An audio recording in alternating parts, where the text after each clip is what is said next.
Habíamos visto más o menos todo lo que era la primera etapa, que eran los procesos de represión que Barbero narraba que se habían producido sobre las culturas populares por parte de dos agencias, el Estado-Nación y, ¿cuál era la otra? La iglesia. La Iglesia, exactamente, el catolicismo, ¿sí? Muy bien. Bueno, habíamos visto todos los procesos de represión que tenían que ver con el cuerpo, con la... con los procesos de unificación, de homogenización, con el tipo de revinculación que ambos proponían al individuo, ¿sí? ¿Cómo cambiaba el tipo de vinculación? ¿Se acuerdan de esto? ¿Por qué eran sociedades polisegmentadas las sociedades medievales, según Barbero?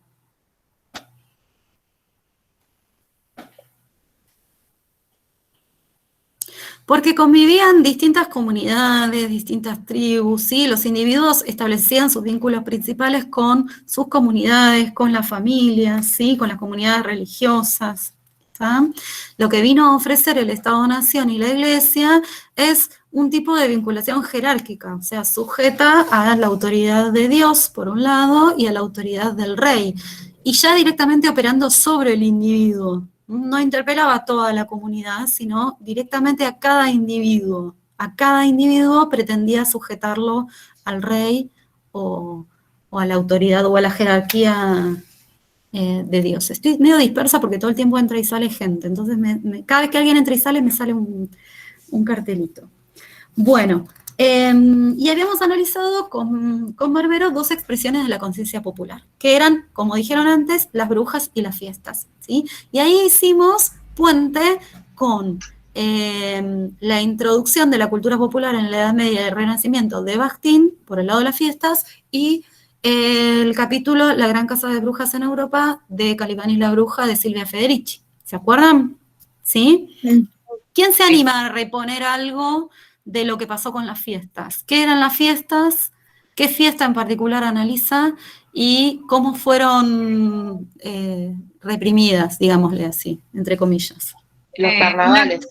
Los carnavales. Sí. Alguien que tome la posta y lo diga, después alguien más completa. Eran rituales que se desarrollaban en la plaza. Sí. ¿Qué más? Ellos festejaban, hola profesora, soy Amalia, perdón, recién. Hola Amalia, ¿cómo te va? Bien, disculpe. Sí, estamos recapitulando. Sí, de lo que yo me acuerdo que eran, eran rituales de ellos, que ellos festejaban los carnavales, ¿cómo es la palabra esta? Espere. La cuaresma. Sí, la cuaresma, y aparte ellos con el tema de que se manifestaban por el tema con lo de que es el fuego, y lo del danzar, yo me acuerdo que era algo parte de eso. Bueno, pero la cuaresma justamente vino a disputar al carnaval. Profe, ¿Se acuerdan que vimos el cuadro de Bruegel? Ay, esperen, no hablen todos al mismo tiempo. El carnaval y la cuaresma son dos cosas diferentes. La cuaresma vino a disputarle al carnaval. Justamente ahí es donde se expresa la lucha entre el carnaval y la cuaresma. ¿Se acuerdan que vimos en el cuadro de Bruegel? ¿Sí? Claro. Ese cuadro es como medio alegórico de esta enculturación, esta disputa que se produce en la transición entre la Edad Media y el Renacimiento. ¿Se acuerdan? Claro, por eso aparece la iglesia como que vino a controlar. Claro, justamente la cuaresma tiene que ver con qué. La iglesia reconvierte el con la iglesia. Claro. Profe, ¿sería proceso de expresión? Claro. Claro. Bueno, acuérdense, ya dijeron que eran rituales que se desarrollaban en la plaza pública, ¿sí? Que estaban ligados a tiempos orgánicos, ¿sí? Pero también eran fiestas vividas. Acuérdense y que parodiaban los actos de ceremonial, ¿o no, profe? Que se parodiaban los actos de ceremonial público, exactamente. Bueno, todo eso que vimos con Bakhtin, ¿sí? Pero fundamentalmente la reconversión estaba en ir de la fiesta para ser vivida a el espectáculo para ser contemplado, ¿sí? Acuérdense de esto, del carnaval a la procesión, ¿sí? son ordenados, son ordenadas en el calendario, ¿sí? Las fiestas, bueno, todo eso que ya Como un vimos. espectáculo. Claro, exactamente. Y la cuestión del cuerpo. ¿Mm? Bien, por el lado de las brujas, ¿qué pasaba? Así, rápidamente, así podemos entrar a la nueva etapa. Mientras tanto, les voy compartiendo la presentación. ¿Quiénes eran las brujas y qué pasó? Eran mujeres campesinas, que eran Ujú. mayores y tenían una relación de saber y poder porque eran sabias, conocían las propiedades de las plantas, podían curar, hacían parir. Entonces, por eso algunas fueron perseguidas, otras fueron asesinadas y de ahí. Bien, y ya entrando en la tesis de Federici, ¿por qué? ¿Por qué se persiguieron y Porque exterminaron a ellas, las brujas? porque ellas ocupaban un lugar de poder dentro de la comunidad, tenían una Ujú. relación con la comunidad y querían cambiar esa relación que tenían con las mujeres que eran sabias a una relación con el rey, que sería el Estado-Nación. Claro, el Estado Sí, y como también que veía, el Estado como que las veía amenazantes hacia ellos, como que no querían que tomen esos poder. Ujú. Ujú, bien, y también por una cuestión que tiene que ver con la división del trabajo sexual, ¿se acuerdan? ¿Se acuerdan algo de eso? El proceso de proletarización. No, eso después. Claro, Estamos hablando de las brujas todavía. Puede ser que dice que los hombres salieron al circuito productivo y las mujeres ocupaban de la Claro. reproducción de la vida. Claro, dice que fue necesario para instaurar el capitalismo porque el modo de producción implicaba que el hombre saliera a trabajar y la mujer quedara en la casa a ocuparse de las cosas del hogar sería. sí, las tareas reproductivas, ¿sí? Bien, bueno, yo les sumé a la presentación que ustedes ya tienen, que tenía los principales ejes del texto de Barbero, un desarrollo más o menos exhaustivo de la segunda parte del texto, ¿sí? La segunda parte es la que aborda los procesos de proletarización. Esperen que sigo admitiendo gente. Ahí está. Esta segunda etapa la ubicamos más o menos entre los siglos XVIII, arranca entre los siglos XVIII y XIX, ¿sí? Que es la etapa de preparación cultural, digamos, según dice Barbero también, a la que él llama sociedad preindustrial. ¿Sí? Es el periodo en el que la sociedad se iría adaptando a los cambios producidos por el capitalismo. ¿Sí? Básicamente esos cambios son dos, va a decir Barbero. Hola, ¿se me escucha? Sí, profe, ¿se Sí, escucha bien? Ah, perdón, estaban muy callados, por eso que... Bueno, todo esto igual, quédense tranquilos, no anoten furiosamente, porque yo ya se los agregué en la presentación. Quien la haya imprimido, quien la haya impreso, perdón, tiene que imprimir las diapositivas que faltan, ¿sí? Estas son nuevas, están agregadas a continuación de las otras. Que básicamente son dos cambios fundamentales, va a decir, en esta etapa. Uno, el primero es la nueva temporalidad, ¿sí? La reconfiguración de la concepción del tiempo como tiempo vivido al tiempo como tiempo medido, ¿sí? Como el tiempo abstracto de la fábrica, ¿sí? ¿Se acuerdan que cuando describimos la cultura popular en la Edad Media dijimos que la concepción del tiempo era una concepción orgánica, ligada a los tiempos de la naturaleza, ¿sí? Bueno, con el capitalismo, el tiempo pasa a medirse, se convierte en un tiempo abstracto, en un tiempo matemático, funcional a la división del trabajo, ¿sí? No es el tiempo de la salida del sol y de la puesta del sol, ni el tiempo de las estaciones del año, ni el tiempo de la cosecha, sino el tiempo matemático del reloj, ¿sí? Dividido en horas, minutos y segundos. Esa concepción del tiempo abona a otra racionalidad, que es la racionalidad productiva, propia del capitalismo. ¿Mm? La segunda transformación que va a señalar Barbero como principal es la nueva moralidad, a la que llama la moral del trabajo. La moral del trabajo divide al mundo en sujetos productivos, entre comillas, ciudadanos, ¿sí? Y sujetos improductivos o marginales. Barbero dice algo así como gente honesta y gente peligrosa. Se va a segregar a todo aquel que se va a considerar, de acuerdo a estos nuevos patrones, como improductivo, al loco, al enfermo, al delincuente, y se lo va a encerrar en las distintas instituciones. ¿Cuáles son esas instituciones? Algo vieron ustedes ya. Y las cárceles y los hospitales, ¿puede ser, profe? Claro, exactamente, la cárcel, el hospital, ¿sí? El manicomio. ¿Mm? Bueno, estos procesos que Barbero va a abordar en esta segunda parte del texto, que empieza enseguida, ¿sí? Empieza en la página, ya les digo, ya en la página 4, empieza a hablar de esto. Los va a llamar, o lo va a llamar proceso de proletarización, como dijo Juan Carlos antes. ¿Sí? El proceso de proletarización es un proceso que abarca varios siglos, y es el proceso por el cual el campesino se va paulatinamente transformando en proletario. Esperen que se me colgó esto. Bien. Va a decir que a partir de esta transformación, ¿sí? o en paralelo, quizá como reacción, tal vez, a estas transformaciones, las clases populares van a pasar a ser sujetos activos de movimientos de resistencia y de protesta contra esta racionalidad capitalista. ¿Sí? Este proceso de enculturación no se va dando de forma pacífica y sin conflictos, sino más bien todo lo contrario, ¿sí? Esta resistencia se va a manifestar en motines, turbas y huelgas. En el siglo XIX, dice Barbero, va a ser el siglo de las huelgas. Acá hay una discusión entre Barbero y otros autores, varios autores, porque Barbero va a proponer que las huelgas, los motines y las turbas no van a ser meras reacciones a los cambios económicos, sino que también estos sujetos van a estar resistiendo los cambios económicos, ¿sí? Por ejemplo, la sociedad salarial, ¿sí? Esto parece una obviedad, pero digamos, hasta que no entró en la fábrica no recibía un salario, ¿sí? Este campesino que de la mano de los procesos de urbanización y de industrialización va a ir transformándose con el correr de los siglos en obrero, anteriormente no recibía un salario, ¿sí?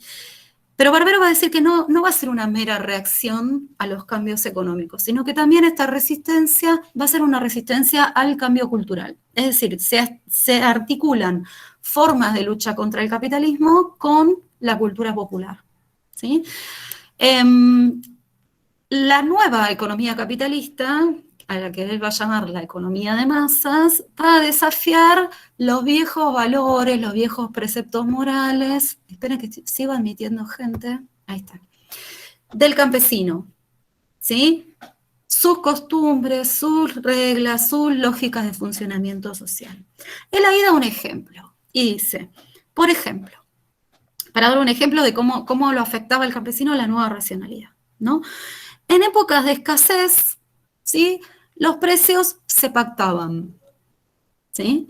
Se pactaban entre las partes, o sea, el campesino conservaba cierto poder para fijar el precio, ¿sí? En cambio, a partir de este cambio cultural o de esta nueva lógica, comienza a regir algo que se llama en economía la ley de escasez, ¿sí? Que dice algo así como que los productos cuando escasean son más caros, ¿sí? Entonces empiezan los grandes acumuladores, empiezan a fijar los precios, por lo cual los precios de aquello que el propio campesino vende y cultiva ya deja de depender del propio campesino, sino que empieza a ser fijado por un tercero, ¿sí? ¿Se entiende esto? Las lógicas son diferentes, ¿sí? Antes, cuando un producto escaseaba, se fijaba el precio entre las partes, ¿sí? De modo que ninguna persona, o al menos de no retirar el producto del mercado, ¿sí? De poner un precio que le sirviera a ambos, ¿está? A partir de la lógica de acumulación, los grandes acumuladores empiezan a fijar los precios, ¿sí? Entonces, el campesino ya está sujeto a un precio de mercado, ¿sí? El precio de mercado tiende a ser mucho más alto. ¿Por qué? Porque aquello que escasea, lo cobra más caro. ¿Se entiende? Sí, profe. O sea, la racionalidad es diferente. Bueno, eso como ejemplo de lógica de funcionamiento social, ¿sí?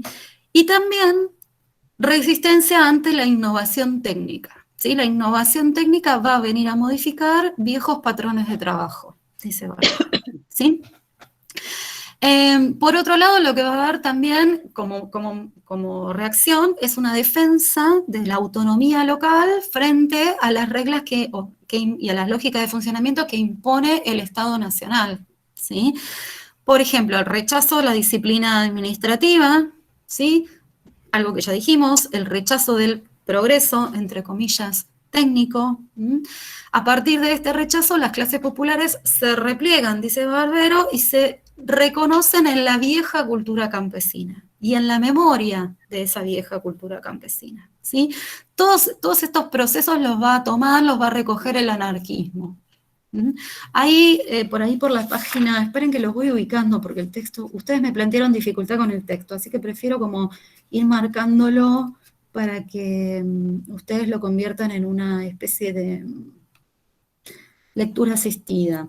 En la página 1, 2, 3, 4, 5 está esto que les estaba contando acerca del ejemplo de la ley de escasez, ¿sí? Y en las páginas 7, 6 y 7 empieza a desarrollar cómo el anarquismo va como retomando estos aspectos culturales, ¿sí? Y va reflejando este reconocimiento, esta resistencia, este repliegue, ¿sí?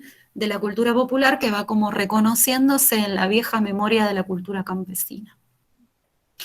El anarquismo entonces se instauraba como un movimiento que mostraba la fuerza de los pobres contra estos procesos de proletarización, ¿sí? Por eso Barbero va a decir, retomando a otro autor que él cita al final de su trabajo, que lo tienen en la cita número 13, ¿sí? Va a retomar a Thompson, ¿sí? Y va a decir que la cultura popular va a ser al mismo tiempo tradicional y rebelde. Rebelde contra la nueva cultura del capitalismo, ¿sí? Y tradicional en el sentido de que va a ir a reconocerse en las viejas formas culturales de los siglos anteriores. ¿Qué pasa con esto? Desde los sectores sociales que se veían reflejados por el movimiento cultural de la Ilustración, ¿sí? O sea, desde lo culto, esos sectores populares van a aparecer construidos como una cultura ignorante, atrasada y llena de supersticiones, ¿sí? Como que vuelven a lo viejo. ¿Se entiende hasta acá? Todo este juego. Sí, sí. Todo este juego entre lo viejo, lo nuevo, lo que se reprime. ¿Qué se reprime? ¿Qué se transforma? Dos cosas, la moral y la concepción del tiempo, ¿sí? ¿Cómo reaccionan los sectores populares? Bueno, volviendo a los valores tradicionales y a la vez ofreciendo resistencia contra estas transformaciones culturales que va a plantear el capitalismo, ¿sí? Y ahí aparecen los movimientos políticos que van a ir como recogiendo esas reacciones, esas resistencias, esas disconformidades. Ya en el siglo XIX aparece se expresa lo que Barbero va a llamar cultura de masas. ¿Qué es la cultura de masas? Para Barbero, cultura de masas nombra un proceso económico y político que tiene que ver con la aparición de las masas, ¿sí? En la escena social. Esta aparición de las masas en la escena social no hubiera sido posible dos siglos antes, porque está habilitada por la industrialización, por la urbanización y por la disolución precisamente de esta vieja sociedad feudal, ¿sí? Esta vieja sociedad feudal a la que la cultura popular intentaba recuperar, finalmente es desarticulada y se instaura definitivamente el capitalismo. Acá viene algo complejo, que es, ¿por qué llamamos nosotros hoy popular, o por qué desde lo oculto se denomina popular a la cultura producida industrialmente para el consumo de las masas? Dice Barbero, porque hoy la expresión cultura popular es una expresión que utilizamos hoy, ¿sí? Si yo les digo, bueno, nómbrenme expresiones de la cultura popular de hoy.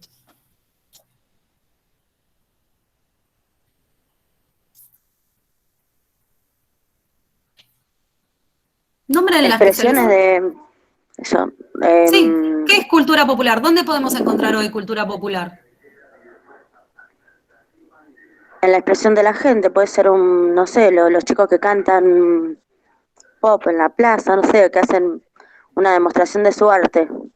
Bueno, por ejemplo, en el rap, ¿dónde más dirían Profe, ustedes? ¿puede ser en los libros? ¿O en los Cultura diarios también? popular. ¿En los libros? A ¿O ver en por qué en los los libros. diarios? ¿Como un valor simbólico? No, no. Los libros tienen que ver más con la cultura letrada. En el ¿Sí? saludo. ¿Dónde más? Si les digo lo En las popular, redes ¿dónde? sociales, Bueno, ahí está otro ejemplo. ¿Qué más? En el saludo. En la ¿En forma de qué, saludarnos. en qué saludo? En el usar la palabra, no sé, el che. Bueno, Barbero va a decir que eso que llamamos cultura popular hoy es en realidad producto de un proceso de inversión de sentido. O sea, es en realidad cultura producida industrialmente para el consumo de las masas, ¿sí? Si pensamos en esos ejemplos que ustedes dieron recién, por ejemplo, no sé, en el rap, en, qué sé yo, en la cumbia, en, no sé, incluso pensando en la prensa popular o en los deportes, en el fútbol como deporte popular, etcétera, etcétera. Bueno, en realidad, va a decir Barbero, Los que cantan los cumbias villeros, yo le digo. claro, bueno, eso que llamamos, exactamente, eso que llamamos popular, ¿sí? Es en realidad cultura producida industrialmente para el consumo de las masas. Es muy, muy, muy, muy difícil, si no imposible, encontrar lo popular en estado puro. ¿Por qué? Lo vamos a explicar más adelante, ¿sí? Pero en principio, por ahora, me conformo con que entiendan que eso que llamamos popular, en realidad es cultura de masas y que es casi prácticamente es difícil, si no imposible, encontrar lo popular en estado puro. ¿Mm? Entonces, ¿entraría ahí el tomar mate, la yerba mate, para tomar mate? En realidad no, No. en realidad no. En realidad no, porque eso que nosotros llamamos popular, ahí en ese ejemplo que vos estás dando, forma parte de un acervo de tradiciones, ¿sí? Y ese acervo de tradiciones, ¿cómo se perpetúa? ¿Cómo se reproduce? De generación en generación. Bueno, pero ¿por qué se reproduce de generación en generación? ¿Cómo se vehiculiza esa cultura? ¿Cómo se vehiculiza? Claro, Imitando, claro, bueno, pero ¿cómo sabes imitando, qué es, compartiendo. cómo sabes qué es folclore, eso que es folclore? Eso que vos decís que es tradición, que es folclore.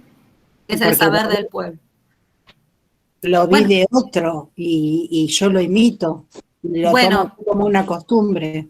¿por qué? Porque cuando mirás una telenovela de Suar, aparece gente tomando mate. Y cuando, no sé, cuando vas a la escuela, te dicen que el mate forma parte de las tradiciones. ¿Sí? Es parte de una narrativa que tiene mucho que ver con la cultura de masas y también con lo que la cultura letrada dice que es tradición. ¿Sí? Con un recorte, con una selección de aquello que pasa a formar parte de la tradición y aquello que no. ¿Se entiende? O sea, ¿quién armó ese paquetito de cultura popular, de ese paquetito de folclore? ¿Quién lo seleccionó? ¿Quién dijo que hay que comer pastelitos, festejar el 25 de mayo, tomar mate, vestirse de gaucho, leer el Martín Fierro? ¿Quién lo seleccionó como acervo cultural? En realidad. La cultura letrada, ¿sí? Es la cultura letrada, claro, bueno, ahí está. Hay cosas que quedaron afuera, ¿sí? No sé, carnear un chancho también es cultura popular, sin embargo no forma parte del acervo de nuestro folclore. Ahora vamos a ver por qué, ¿sí? ¿Por qué? Porque Porque es como algo impuesto. No, claro, es algo impuesto, sin duda, pero ¿por qué? Porque se reprimen ciertas cosas, ahora viene en la próxima diapositiva, ciertas cosas se reprimen, ¿sí? Se descartan, se borran, y otras son tomadas, o sea, hay en eso que llamamos tradición, en ese acervo cultural que nosotros llamamos tradición, hay una operación de recorte, ¿sí? Alguien dijo, esto es tradición y esto no es tradición, ¿sí? ¿Por qué? Porque, bueno, se dejó fuera todo lo que es escatológico, todo lo que es considerado abyecto, todo lo que es considerado grotesco. Bueno, y de hecho, nuestras élites, en determinada época de nuestra historia, seleccionaron lo que pasó a formar parte de la tradición y lo que no. ¿Sí? Bueno, no importa, lo vamos a ver más adelante. ¿Cómo? Profe, Perdón. Y no terminé la idea. Eso por un lado, ¿sí? Por un lado, porque desde las clases dominantes se ha seleccionado eso que pasó a formar parte de la tradición, ¿sí? Pero también por el otro, porque ¿cómo se difunde eso? ¿Cómo circula? Bueno, circula en la cultura de masas, ¿sí? Cuando vos te compras un Villiquen que dice 9 de julio, ¿sí? Esto es lo que pasó el 9 de julio, y esto es lo que se hace en el 9 de julio, y así se festeja el 9 de julio. Bueno, ahí tenés a la cultura de masas vehiculizando esas tradiciones, ¿sí? Devolviéndotelas. ¿Cómo te las devuelve? Ahora lo vamos a ver más adelante. ¿Mm? Sí. Una pregunta. ¿Usted está cambiando el término de cultura popular a cultura de masa? Yo no lo estoy cambiando. No, pero cuando lo habla, entonces como que no entiendo si es un trance que se está cambiando a través del tiempo. No. Como que estoy medio perdida. No. Es lo siguiente.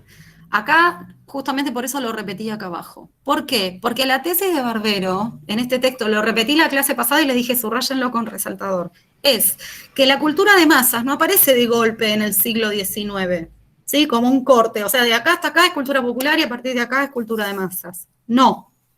Tampoco es algo que viene del exterior de la cultura popular y que se enfrenta o que reprime a la cultura popular. No, la tesis de Barbero es que la cultura de masas va surgiendo lentamente, ¿sí? Posibilitada por cierto cambio cultural que se produce no sin conflicto, sino más bien todo lo contrario, reprimiendo a la cultura popular. Y va siendo lentamente reconvertida en cultura de masas, desde las propias entrañas de la cultura popular, dice Barbero. ¿Se entiende? No es de acá hasta acá es cultura popular, de acá hasta acá es cultura de masas. No, todo lo contrario. Lo que hoy llamamos cultura de masas, perdón, al revés, lo que hoy llamamos cultura popular es en realidad cultura de masas que ha ido reconvirtiendo los rasgos populares desde el siglo XV hasta el siglo XIX en cultura para el consumo, ¿sí? Cultura fabricada, estandarizada, ¿sí? Fabricada industrialmente para el consumo de grandes masas de consumidores, a partir de ciertas operaciones de represión que tienen que ver con primero, los procesos de proletarización, o sea, la conversión del campesino en obrero, ¿sí? La modificación de la concepción del tiempo, la modificación de la moral, ¿sí? Bueno, y con la reconfiguración de las fiestas, la persecución de las brujas, que tiene que ver con la división sexual del trabajo, con un montón de factores, ¿sí? Lo explica por procesos culturales también. Y por eso es que se pelea con el marxismo, Barbero, en este texto, ¿sí? Porque dice, bueno, no es que vino el capitalismo y se instauró modificando solamente cuestiones económicas, ¿sí? Sino también lo que hubo fue un lento proceso de preparación cultural. ¿Se entiende o no? Lo repito. Lo repito. Ahí, hace un rato me dieron el ejemplo de la cumbia, ¿sí? O del rap. Bueno, eso que nosotros llamamos cultura popular, ¿sí? No es algo genuino que sale del pueblo, espontáneamente, de forma autónoma, como un valor autónomo que el pueblo produce por sí mismo, sino más bien todo lo contrario, ¿sí? Y ahora vamos a ver cómo se da ese proceso. Sino más bien, eso que llamamos popular es en realidad cultura producida industrialmente para el consumo de las masas, ¿sí? Es en realidad cultura de masas. Por eso dice Barbero, acá hay un proceso de inversión de sentido, porque llamamos popular a lo masivo, ¿sí? Y en realidad lo masivo, a su vez, ha surgido de lo popular, al tiempo en que lo fue reprimiendo. ¿Está? Bueno, ¿avanzo? ¿Sigo un poquito más? Sí, profe. Está difícil, pero bueno. Bien, llegamos al siglo XIX, estábamos hablando de la cultura de masas, ¿sí? Barbero sigue diciendo, esta nueva cultura de masas se construye, como les explicaba recién, activando desde adentro ciertas señas de la vieja identidad cultural, ¿sí? O sea, activa ciertas, toma algunas, y neutraliza y desactiva o deforma otras, ¿sí? Lo que hoy vemos como cultura popular, pongamos como ejemplo la tele, lo que hoy consumimos como cultura popular, bueno, tiene muy poco de la vieja identidad cultural popular, ¿sí? Quizá huellas, ¿sí? Ahora vamos a ver cuáles son esas huellas. Pero en gran medida fue neutralizando la mayoría de los aspectos. ¿Por qué? Porque la industria cultural le da a todos lo mismo, homogeneiza. ¿Sí? Ya no estamos, acuérdense, ya no estamos pensando en una sociedad polisegmentaria, ¿sí? Conformada de pequeñas comunidades, cada una con su lengua, cada una con sus creencias. No, la industria cultural es más bien una industria producida industrialmente a nivel global. Incluso si miran hoy, si piensan hoy en los productos de la industria cultural, no sé, Hollywood, qué sé yo, los videojuegos, la industria de la música, bueno, está producida en los países centrales, ¿sí? Y es la misma para todo el mundo, ¿sí? Es decir, tiende a homogeneizar la diversidad cultural. Y la homogeneiza en relación a un código de consumo. Esto es lo que se vende. Y les da a todos lo mismo, ¿sí? Eso es lo que hace la industria cultural. Al mismo tiempo que desactiva y neutraliza ciertas cuestiones, ¿sí? Para poder dar a todos lo mismo, y ahora vamos a ver qué es lo que hace, recupera una memoria narrativa, una pequeña memoria narrativa. ¿Qué quiere decir recupera una memoria narrativa? Recoge ciertos fragmentos, ciertos dispositivos de la cultura popular, ¿sí? ¿Para qué le sirve esto? Para producir reconocimiento, para garantizar el consumo. ¿Qué elementos toma? Ahí Barbero los enumera. La risa, por ejemplo, de algunos ejemplos, la risa, la parodia, la inversión, la burla, la inversión de las clases, la inversión de las jerarquías, la ridiculización, el grotesco en todas sus expresiones, ¿sí? En el lenguaje, en el cuerpo, etc. Pero, ¿son tomados tal cual vendrían de la cultura popular? No. ¿Qué hace la industria cultural? Los toma, los depura, hace estas operaciones de selección, los estiliza, ¿sí? Y los devuelve bajo la forma de mercancía. Piensen, no sé, cualquier... Profe, ¿Cómo? la academia de Tinelli no hace esto, el show de él. Claro, ahí está. A ver, dale, contá, ¿cómo es? Como toma personajes que tienen poder, como presidentes o figuras que tienen poder en la cultura y los toma como parodia. Mica, se te escucha muy, muy, muy mal. Si podés acercarte más al micrófono, porque es interesante lo que estás diciendo. A ver, espero que... Lo que decía que Tinelli agarra, por ejemplo, figuras que son políticas y arma toda esta parodia y se los da, como usted dice, a la cultura. Perfecto, ese es un buen ejemplo, ¿sí? Pero comparemos la parodia de Tinelli con la parodia medieval. ¿Sí? ¿Qué pasaba en la parodia medieval? Nosotros vimos la parodia cuando vimos en la clase pasada la cuestión de los géneros populares, cuando vimos Bakhtin, ¿sí? Bueno, no hay insulto, no hay desborde, ¿sí? Es una parodia estilizada. Era como algo bueno hacer una parodia. Claro, decía como que eras importante. Claro, exactamente. Bueno, o sea, a ver, es despojada de toda su ambivalencia. Esto de ser positiva y negativa al mismo tiempo, de engrandecer al que parodiaba. Sí, es una parodia negativa. La parodia hoy es más bien destructiva, es una burla, ¿sí? Pero al mismo tiempo, fíjense en esos cuerpos parodiados, ¿sí? Y fíjense en el contenido de la parodia. Es un contenido controlado, disciplinado, es algo apto para el consumo de masas. Por ejemplo, lo escatológico no está incluido en esos shows, ¿sí? Cuando se parodian, no sé, antes cuando se parodiaba la jerarquía eclesiástica, por ejemplo, se parodiaba al rey, ahí, bueno, aparecían otros lenguajes diferentes, otros géneros, ¿sí? Ahora eso está mucho más, hay cosas que no se pueden decir, ¿sí? Hay cosas que no se pueden mostrar, hay cosas que no se pueden decir. Por ejemplo, todo lo que es monstruoso, todo lo que desborda, hay cosas que no están que no se pueden decir en la tele, y hay cosas que no se pueden mostrar, ¿sí? Eso que se muestra es estilizado, es depurado, como una mercancía. Yo al final no les subí el fragmento del audio de Rabelais, pero si hubieran escuchado el audio, hubieran entendido quizá un poco más. A ver, qué sé yo, no sé, los personajes parodiados no se tiran pedos en la tele, por decirlo de una manera muy burda, ¿sí? O sea, lo escatológico de movida no aparece ahí, ¿sí? En este sentido es estilizado y devuelto bajo la forma de mercancía. O, por ejemplo, no sé, pensemos en estas ficciones costumbristas del prime time, de Canal 13, Canal 11, una ficción de Suar, por ejemplo, ¿sí?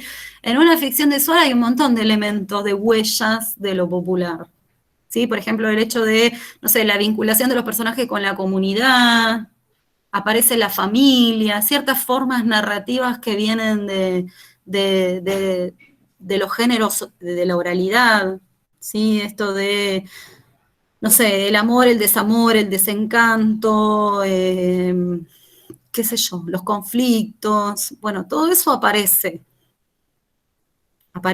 pero aparece de manera estilizada, aparece bajo una forma vendible, ¿sí? No transgrede ningún límite, no hay transgresión. ¿Puede ser algo como lo que pasó con los cuerpos también, profe? Exactamente, es lo mismo El que cuerpo pasa con el grotesco al cuerpo. cuerpo renacentista. Claro, piensan, no sé, una pavada, piensan en las escenas de sexo.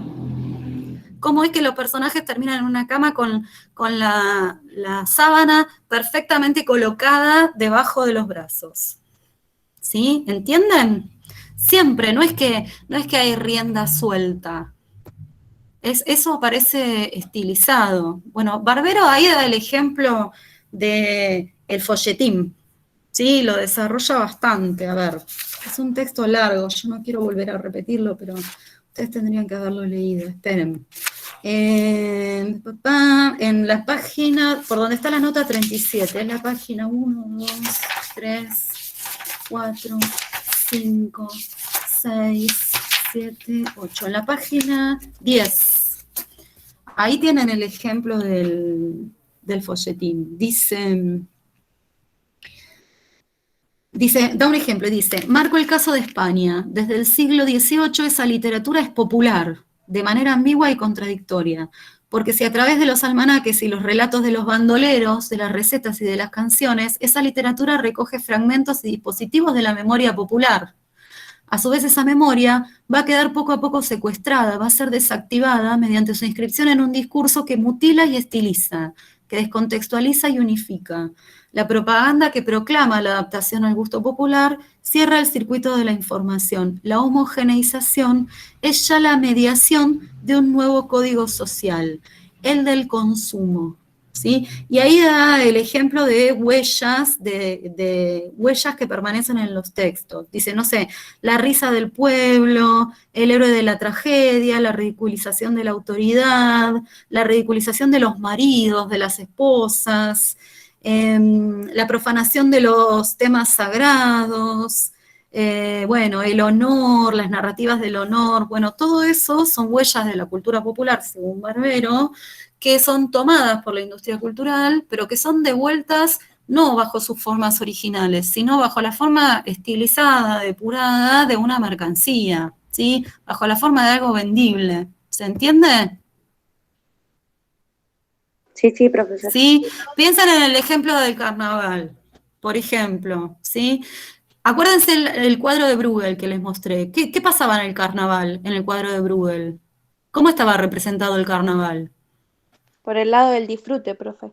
Claro, pero ¿quién era el carnaval? ¿Qué personaje era el carnaval? Y había como una contraposición, era el pueblo y lo otro era que venía a imponer el control, digamos. Claro, pero el carnaval era la cultura popular. Claro, pero fíjense cómo estaba representado el carnaval. El carnaval era un señor obeso, Un hombre gordo, sí. Claro, sentado arriba de un barril de vino, ¿sí? Estaba representado por los excesos, ¿sí? Había, no sé, del lado del carnaval había gente teniendo sexo con animales, había bebidas, había, no sé, estaba la taberna, ¿sí? El carnaval era el exceso, ¿sí? Si pensamos en el carnaval hoy, en el carnaval de Gualeguaychú, en el carnaval de Río de Janeiro, ¿sí? El carnaval es una mercancía, porque justamente todo lo que es exceso fue recortado, ¿sí? Fue estilizado, y ahora se nos devuelve un carnaval de lentejuelas, de plumas, de mujeres con cuerpos perfectos, digan, perfectos en términos del canon de la industria cultural, justamente, ¿sí? ¿Por qué esos cuerpos? Bueno, porque esos cuerpos son los que la industria cultural ha construido como cuerpos mercancía, ¿sí? Eso que se nos devuelve, eso que llamamos cultura popular, está mediado por la industria cultural. En el carnaval se ve bien. De hecho, si cuando vamos al corsódromo uno no puede simplemente ir y meterse en el corsódromo con una cerveza en la mano, ebrio. No puede, tiene que estar en las gradas mirándolo. ¿Sí? ¿Se entiende? Con ese ejemplo creo que se entiende. Participa todo el pueblo Sí, sí. de estos carnavales. Siempre, siempre. Si pensamos en los sketches de humor, ¿sí? También pasa lo mismo. Tienen sus límites, siempre. No es el desborde total. Bueno, ¿qué papel cumple la escuela en todo esto? ¿Qué es lo que a nosotros nos interesa? Barbero va a decir, cumple justamente el papel de socializar a niños y adolescentes de acuerdo con la cultura del nuevo capitalismo y con sus modelos, ¿sí? Si pensamos en los cuerpos, ahí se ve muy bien, ¿sí? El cuerpo de la escuela es el cuerpo que obedece, el cuerpo disciplinado, el cuerpo higienizado, ¿sí? Es el cuerpo peinado, el cuerpo que no se mueve cuando no se tiene que mover, que se mueve cuando le dan la orden de moverse. ¿Qué otra cosa hace la escuela? La escuela desarticula las viejas culturas y sustituye la nociva o mala influencia de los padres. ¿Sí? ¿Por qué mala influencia de los padres? Porque los padres traen la cultura de origen, ¿sí? La cultura no letrada, ¿sí? La cultura popular. ¿Y qué hace? Reemplaza esa cultura por la influencia de la institución, ¿sí? La institución escolar viene como a asumirse como, Barbero dice por ahí, tiende a verse a sí misma como la cultura, dice, ¿sí? Como, se asume como la cultura letrada. Al asumirse como la cultura letrada, se asume como la cultura legítima también, ¿sí? Y viene a desactivar tradiciones, a desactivar rituales, ¿sí? A luchar contra la superstición, ¿sí? A intelectualizar los saberes, a construir saberes de laboratorio, o sea, saberes ya desvinculados de la práctica, ¿sí? Nosotros en el profesorado no estudiamos un saber hacer, estudiamos una teoría, ¿sí? Un saber desvinculado de la práctica. Y cuando hacemos, simulamos que hacemos. Las formas de aprender antes tenían más que ver con el oficio, con el aprender haciendo, o con la mímesis, dice Barbero también, ¿sí? Con el aprender de alguien que te enseña imitándolo, pero haciendo siempre. Era un saber estrechamente vinculado en la práctica. La escuela lo que hace es generar un tiempo y espacio para trabajar con el conocimiento, justamente sustrayéndolo del mundo cotidiano. Construye un objeto de conocimiento. Y finalmente, va a decir Barbero, difunde la vulgarización y la desvalorización de la cultura popular, que en adelante va a pasar a ser considerada como una cultura vulgar, como una cultura baja, ¿sí? Y en este proceso lo que va a generar en las clases populares es un sentimiento de vergüenza y de culpabilización hacia la propia cultura. Esto se puede ver mucho en las personas mayores. Yo cuando leo esto siempre me acuerdo de la vergüenza de las personas mayores, ¿no? O de la vergüenza de los analfabetos. ¿No les pasó cuando leyeron esta parte del texto? Porque aparte es como restarle importancia a la familia y a toda la tradición que le puede dar. Bueno, claro, en el siglo XX, si pensamos con anterioridad a los procesos de masificación escolar, ¿sí? Muchas veces se dio este proceso en el cual paulatinamente fueron accediendo las primeras generaciones a la escuela. Primero a principios del siglo XX, las primeras generaciones a la escuela primaria, y después a partir de los 60, las primeras generaciones a la escuela secundaria. De modo que siempre la cultura de origen era una cultura menos letrada o más vulgar que la de las nuevas generaciones, ¿no? Algo de eso dice Barbero.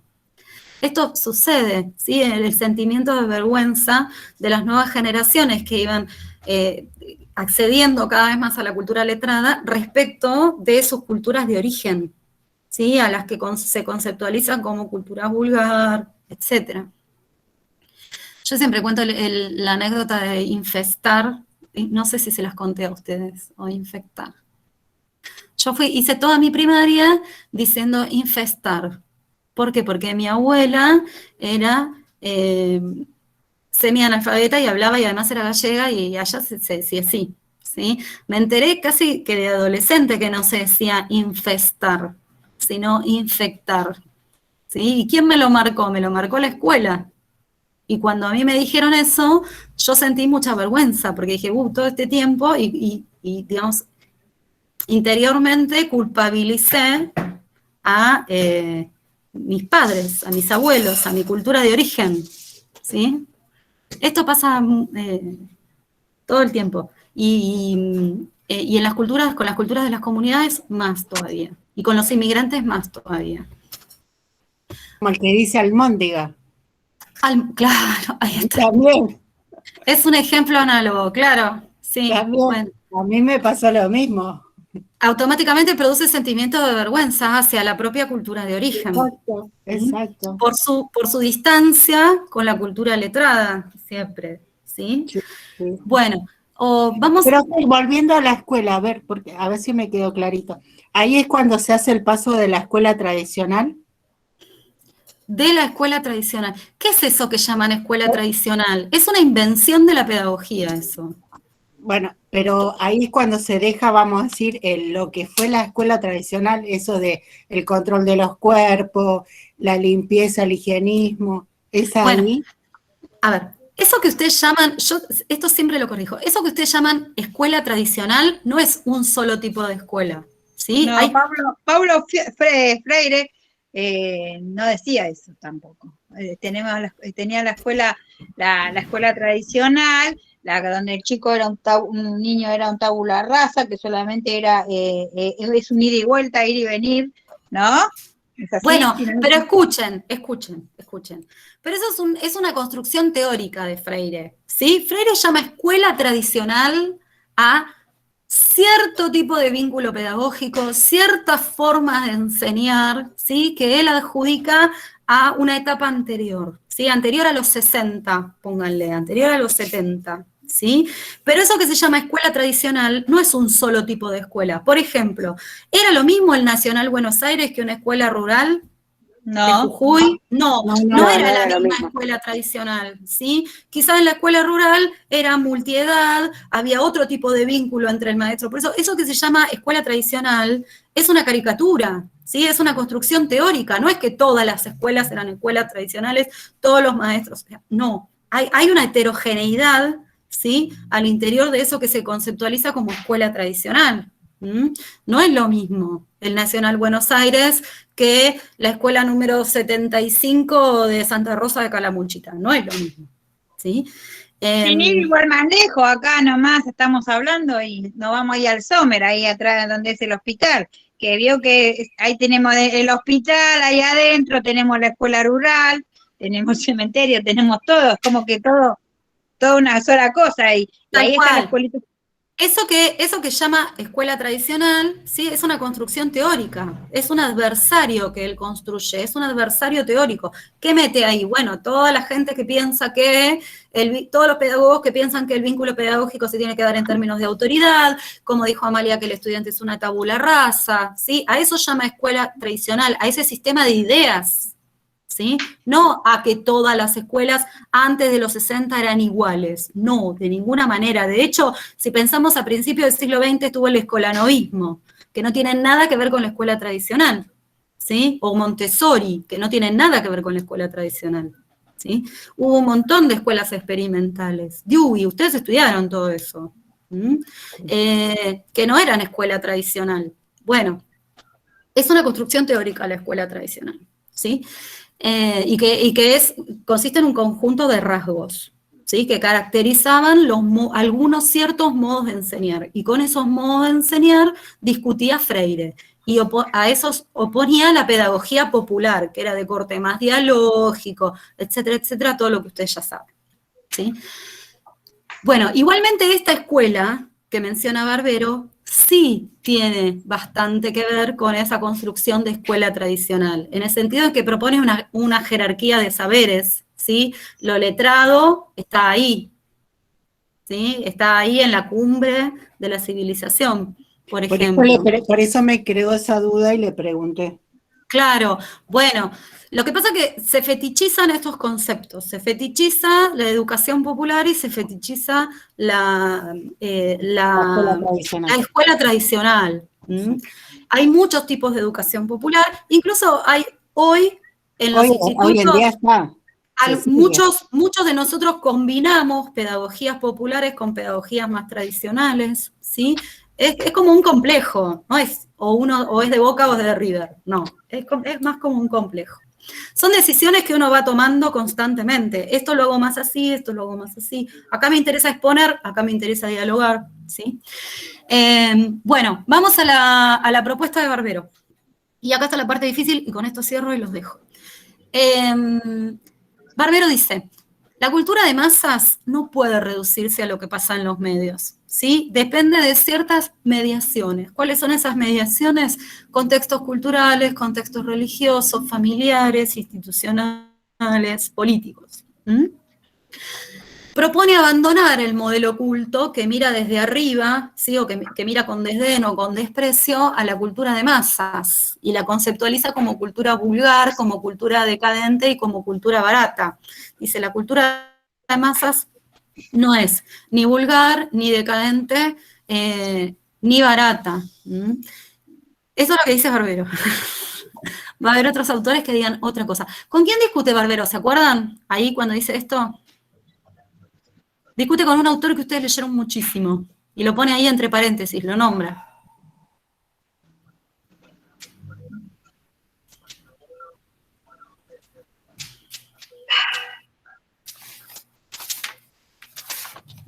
Discute con Bourdieu, fíjense, lo pone entre paréntesis. Discute con Bourdieu, búsquenlo, yo no me acuerdo ahora el número de página, pero aparece Bourdieu ahí, entre paréntesis, cuando hace justamente esta propuesta hacia el final del texto. Bueno, dice, si enfocamos o leemos lo masivo desde la óptica de lo popular, lo vamos a poder enmarcar en el conflicto de clases. Y vamos a poder ver cosas que no vemos, si solo miramos lo masivo desde lo masivo. Te cierro el micrófono, Amalia, porque está haciendo mucho. ¿Cuáles son esas cosas que nos vemos? Bueno, justamente el conflicto, los procesos de dominación y las contradicciones inherentes en este proceso de reconversión de lo popular en cultura de masas. Y propone, al final del texto, 3 desplazamientos metodológicos que no están para nada desarrollados, los propone en una carilla. Después lo vamos a ampliar en una actividad que les voy a dejar, en una actividad de foro. Los desplazamientos que propone son de lo popular a lo masivo.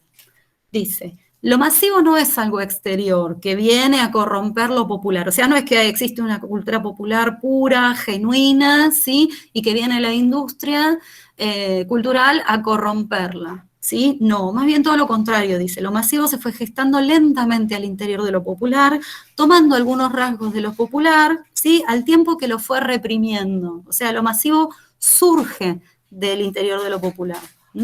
El segundo desplazamiento es al revés, de lo masivo a lo popular. Nos propone observar las huellas de lo popular en los productos de la cultura de masas. ¿Qué códigos, qué memoria narrativa e iconográfica, o sea, qué imágenes, ¿sí?, de la cultura popular, qué símbolos de la cultura popular aparecen en la cultura de masas? Y también mirar qué procesos de estilización, qué formas de despolitización, ¿sí?, qué formas de disciplinamiento y de control se ejercen sobre esos rasgos de lo popular, ¿sí? Como el ejemplo que dieron antes del cuerpo, por ejemplo, o el que vimos del carnaval. Y la tercera cosa que nos propone mirar es qué hacen las clases populares con eso que consumen, con eso que ven, con eso en lo que creen, con eso que compran, con eso que leen. Ver los usos populares de lo masivo. Partiendo del supuesto de que los consumidores no son totalmente pasivos, o sea, no es que eso que la industria cultural les vende a las clases populares o a las masas, ¿sí?, va a ser asimilado automáticamente por las masas. Lo que dice Barbero es que pueden aparecer usos no previstos, ¿sí?, o incluso se pueden resignificar, o sea, se les puede investir de un sentido diferente, hasta incluso contradictorio respecto de aquello que la industria propone. O sea, es bastante optimista Barbero respecto de lo que los receptores pueden hacer. Esta es toda una discusión que se da en el campo de la cultura. Si los receptores tienen gran poder para resignificar o para hacer cosas diferentes con la industria cultural, o si la industria cultural tiene gran poder para imponer sus mensajes, sus significados, etc. Es toda una discusión. No está muy saldada esta discusión, uno puede ubicarse más del lado de uno o más del lado de otros. Hay autores que sostienen que las industrias culturales subjetivan, manipulan, etc., y hay autores que ven como un potencial democratizante, emancipador, e incluso ven una enorme posibilidad de los receptores de hacer algo diferente, o de incluso resistir frente a eso que la industria cultural pone a disposición de ellos. Bueno, preguntas. Es bien difícil, ¿no?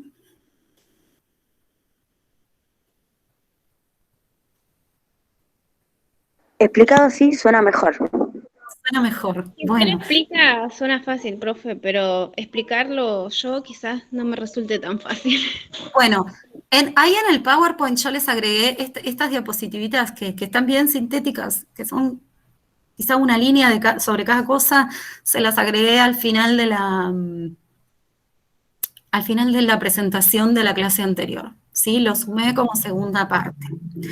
Lo principal de Barbero es conocer la tesis del autor, ¿sí? Esto de que la cultura de masas no aparece de golpe, sino que va surgiendo lentamente al interior de lo popular, al tiempo que lo fue reprimiendo, en un proceso de 4 siglos, ponele. ¿Sí?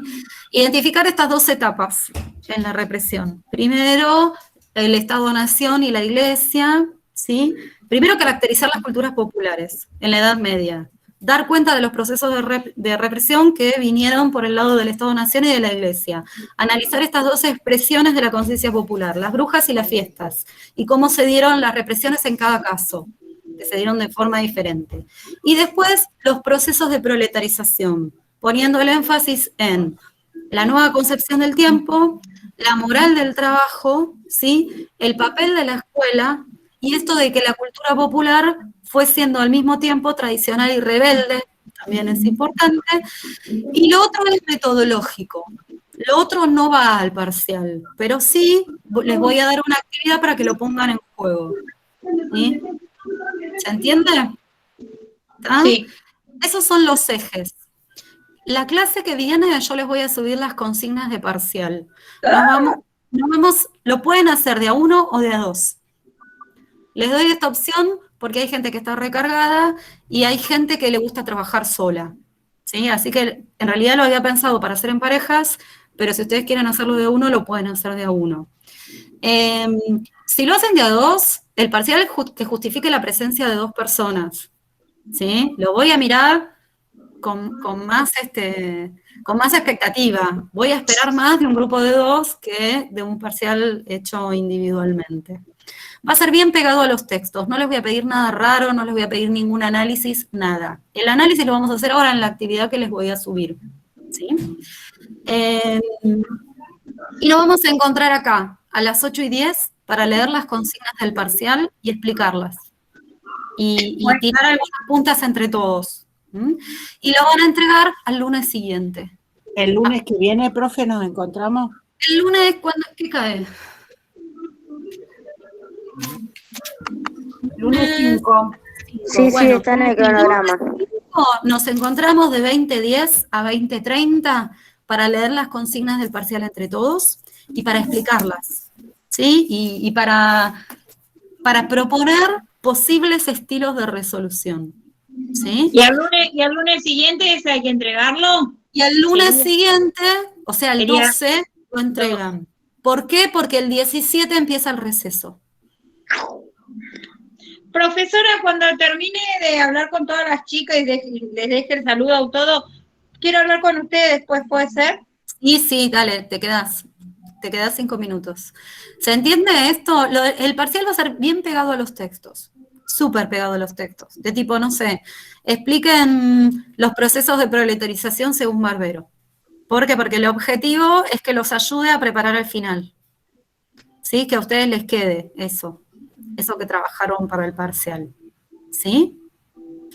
¿Está? Y entra Gravano, Villa y Barbero. Esos 3 textos, nada más. ¿Y no entra nada de intercultural? Perdón, sí, educación intercultural también. Claro, porque había dicho el otro. Sí, perdón, educación intercultural también va a entrar.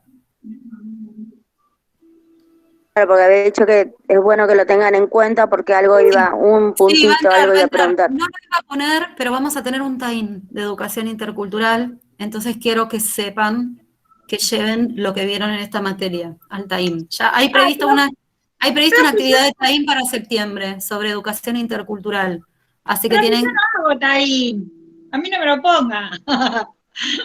Bueno, no, pero es de educación intercultural porque Agustina dijo que sea educación intercultural. Agustina y la inspectora dijeron que el de septiembre va a ser de educación intercultural.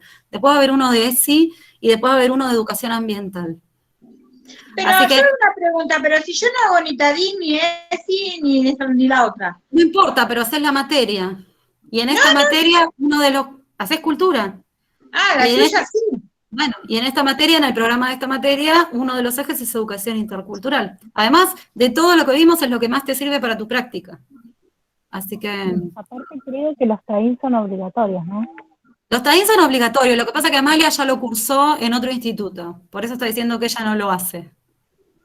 Pero los TAIN son obligatorios, sí, son obligatorios, porque además llevan una nota de acreditación, o sea, te ponen acreditado o no acreditado. Es un espacio curricular más. Lo que pasa es que es un espacio curricular particular, que se nutre de los otros espacios curriculares y que se articula en torno del espacio de la práctica. Por eso estos contenidos de TAIN están bien relacionados con la práctica. ESI, educación ambiental y educación intercultural. Así que sí, por eso este año pongo mucho énfasis en interculturalidad. Y ustedes no tienen textos sobre interculturalidad, tienen el video de Sofía. Estamos viendo si Sofía puede venir a dar una clase. Ay, sería re lindo. Sí, lo que pasa que está re ocupada, porque es funcionaria, pero estamos viendo si para septiembre puede venir. No les prometo nada. Profe, ¿le puedo hacer una consulta sin compromiso? Sí, dale. Sin compromiso, ¿puedo, si me dan los tiempos, ¿puedo hacer el parcial para que me vaya mirando? ¿Mandarme borradores? Hacer el parcial pero sin compromiso, pero para que usted me diga si hiciste bien o te falta esto. No, porque no sería un parcial. No, porque no sería un parcial. Bueno, a armarlo yo como ahora lo van a armar las chicas en forma de parcial, pero hacerlo yo también. Ah, claro, porque vos estás de oyente. Claro. Ah, sí, mándamelo. ¿Sí? Lo mismo el trabajo. Sí, me había olvidado, Claudia, que vos estabas de oyente. Sí, mándalo, no hay problema. Listo, profe. No hay problema, yo te lo califico y todo. Hacemos como si fuera regular. Sin compromiso, pero eso me sirve a mí para el final. Sí, por supuesto, claro, no hay problema, sí. Bueno, nos vemos el lunes que viene, ya con las consignas subidas y nos encontramos para explicarlas y para proponer posibles resoluciones, ¿sí? Un beso grande. Espero, profe. Gracias, profe. Gracias, muy amable. Gracias, buenas noches. Gracias, Hasta luego. Chao, profe, buenas noches. Me quedo con vos, Amalia. Sí, señora. ¿Ya está? Hay 2 personas, Laura Florencia. Espera que voy a interrumpir la grabación.